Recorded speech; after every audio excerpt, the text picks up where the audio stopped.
Hey guys, back again. You know who it is. You know who it is. Okay, so we got a review for you. The first of the weekend. Hacksaw Ridge. Hacksaw fucking Ridge. Hacksaw fucking Ridge. It stars Andrew bunch of Garfield. people. A ton of people. Yeah. Andrew Garfield, Vince Vaughn. His dad is Hugo Weaving, correct? Vince Vaughn's dad is not Hugo Weaving. No. And Mel Gibson is directing for the first time. How long has it been since he's directed a movie? 10 years. 10 years. Holy shit. Yeah, So- Hollywood kind of put him on probation for a while there, but yeah. Which is sad because he's a phenomenal director. Basically, the story is a true story. Yeah, it's a true story. They actually even said that they had to remove some things from the movie because they thought people wouldn't believe it, even though it really happened. That's how crazy the story is. But Andrew Garfield plays Desmond Doss, and he's a medic in the army during World War II. And now the biggest upset to me in the movie, for some reason I thought his name was Hacksaw Ridge, and I quickly was disappointed. Desmond Doss was a conscientious objector, which because of his religion, which means that he was unwilling to use a gun. Yeah, he didn't use a gun, grenades, any type of weaponry whatsoever. Yeah. He did not use. He was basically a medic, and that's all he did. And he contributed a lot in that regard. When the movie starts out, it shows him as a child and kind of gives you some exposition as to why he chooses to not abstain from violence, and then jumps ahead and covers basically the time from him deciding to go into the military.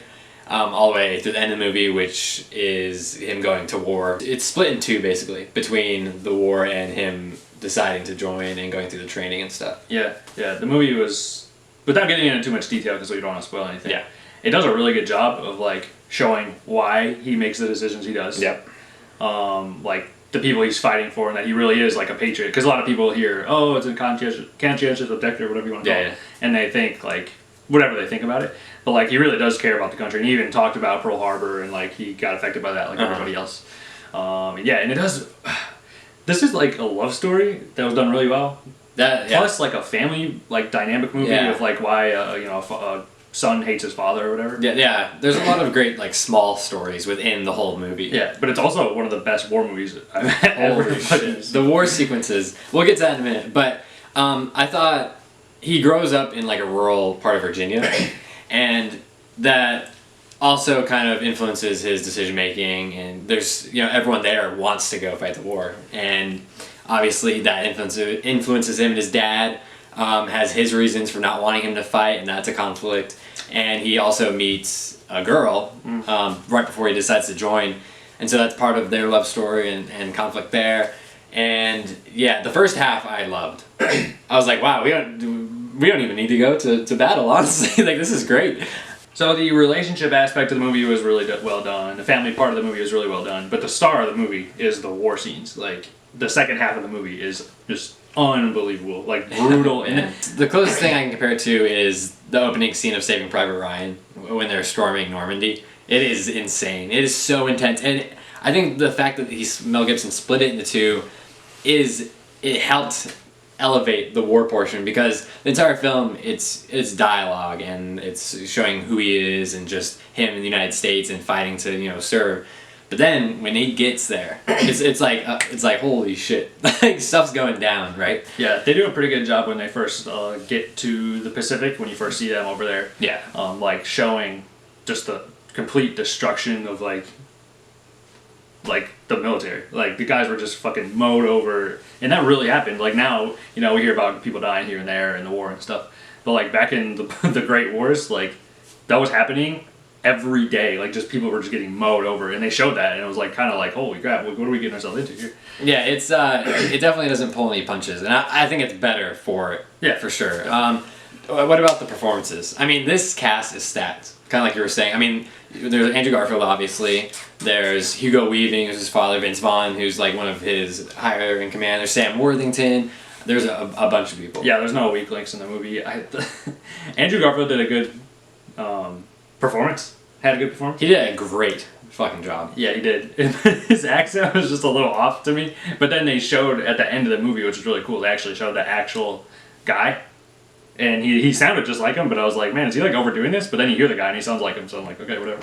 Yeah, if you've ever heard of Hillbilly before, it's exactly what he sounds like. So. That's what he said. It sounded like a foreigner trying to do like an American hillbilly accent, but it actually sounded like the guy, so it's fine.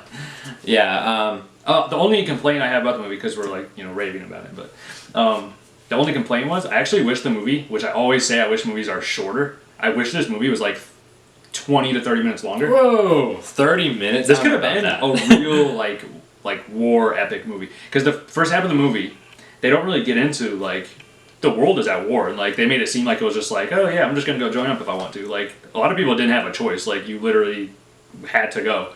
I didn't really want to see this movie. I wanted to see Doctor Strange, and I was like, and then we just made plans to see it.